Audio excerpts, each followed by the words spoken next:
think in this particular video, we actually are getting to like the latest option in transition, but we'll slow it down and talk about some of that for those of you who weren't at practice or missed it. Get a better sense of what we're doing here. Right, so critical pieces here, right? We got the I'm acting as a 5 because we only had 4 players on each side. So 5, as soon as you get the ball, you're going to rebound and get out of bounds. Will is standing at free throw line. He should be standing at free throw line extent. Oops, sorry, I didn't want to do that. I wanted to draw a line. Free throw line extended. So if free throw line extends out to here, Will's catching it there with his back to the sideline so that no one can get behind him. It'd be great if you could get a little closer to the sideline, Will, but that's okay. It's an okay spot right there.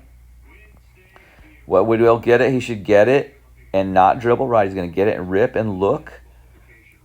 As he looks, he sees that Julian's open. Now Julian, this is the important part here, right, on this. And I know, Julian, you don't typically play this position, so this is like Gannon or Kai, sometimes other players.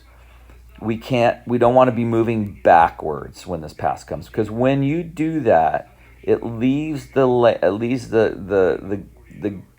opening for a defender to step in here and take and steal the pass.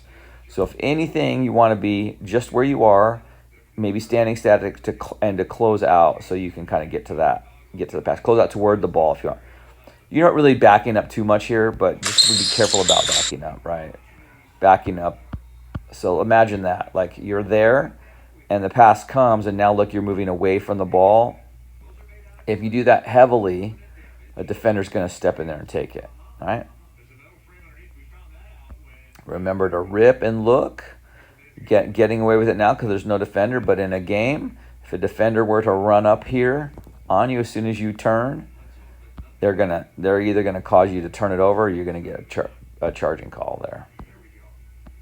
Right, so Julian, his job is to hit 3 coming across the lane here. And if 3's not open, then Julian's going to take it and come right in for a give and go after he passes. And then if that doesn't happen, we'll get into those options here in just a second. All right, so here's what we're looking for, 3. And I know this is all new for you, Tyson.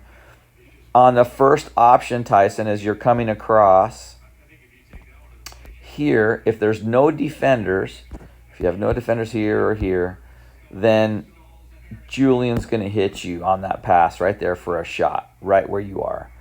But if there are defenders, and in this case that's what we're working on, we're pretending like they're defenders, we want you to come all the way across here so he can make that pass to you safely, because you're going to be hitting him on a give and go, right? So, all right, let's just get to that spot.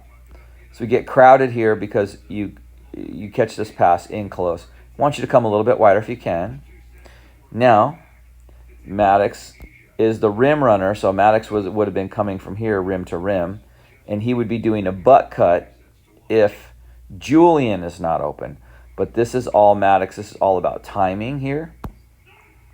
So here comes Julian, and you kind of get a little ahead of yourself, right? So if you're being guarded, you're taking your defender into the play, right?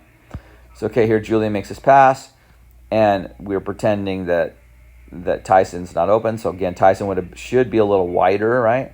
And we're going to give this give and go because to Julian, he's already coming through there. We're hitting Julian on the layup. If Julian is not open, he would clear out over here, and then Maddox would come right off that. But you just have to be careful, Maddox, not to follow, but to butt cut. So what's happening here is you kind of follow him into the lane, right? So what you want to do is let him go, then you cut hard instead of the following him into the lane. Because again, you might be taking a defender there, right?